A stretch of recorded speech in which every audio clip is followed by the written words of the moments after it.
Do you have something that you really want to get better at, but just never really seem to have the time or the motivation to do it?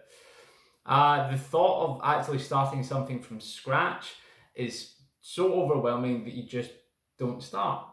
Now, it could be related to your health, it could be cooking, it could be working out, it could be related to your position in life, it could be your job, it could be learning a new skill, it could be better financing. To be honest with you, it's not always fun.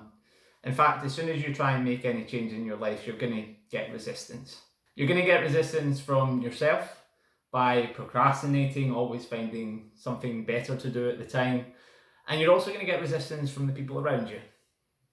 Even the people who seem to support you the most, they all have this perception of who you are as a person.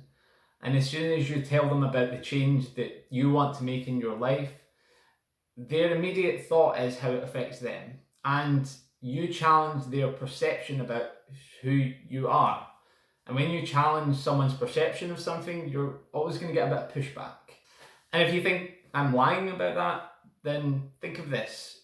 Have you ever had someone come up to you? It could be a friend, it could be a loved one, it could be a stranger, in fact. And they tell you about this crazy idea. This idea that if it worked, it'd probably make their life a lot better. If, as soon as they've told you, you have this anxiety. You have this anxiety about how it's going to affect your life, how their change will affect you. Not necessarily that your immediate reaction is how it's going to benefit their life, you just automatically bring it in and focus on yourself. Know that this is the exact same reaction that they have when you tell them your ideas. And if when they tell you their idea, you feel nothing but support and excitement for them, then just know that you're not most people. So how do you get past other people's expectations of you and your own ability to procrastinate? Well, the trick is to make it seamless. Seamless to you by making it such a small commitment that it doesn't affect your day, and seamless to other people in the fact that by the time you actually notice what you're doing, you're already so good at it that their opinion of it can't really change how you feel about it. 1% per day. A small enough commitment that it's not going to take you too much time, and also small enough that people aren't going to try and talk you out of it. So what is 1%, and how can we judge 1%? Let's take coding, for example.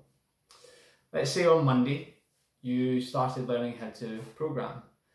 Monday, you learn what variables are, and how variables fit into programming, how they work and why they're used. Probably take you around 20 minutes. On Tuesday, you learn about the different types of variables you have. You have strings, you have boolean, you have integers, arrays. Probably take you another 20 minutes. And then on Wednesday, you learn how all these variables come together to make objects. So for that example, let's take a car. A car is made up of steering wheel, wheels, an engine. Think of those as variables brought together to make an object. You've spent 1 hour learning, and you've learned pretty much a fundamental truth of object-oriented programming. So what if you just keep going? You'll probably find that you improve a lot more than 1% a day some days, and less than 1% on other days. No one can tell you how long it's going to take to master something. You can make more progress in a week than some people make in months. So if you just start small, continue small, and watch it add up. That's the trick. That's the idea. So thanks for watching. Subscribe if you like the content.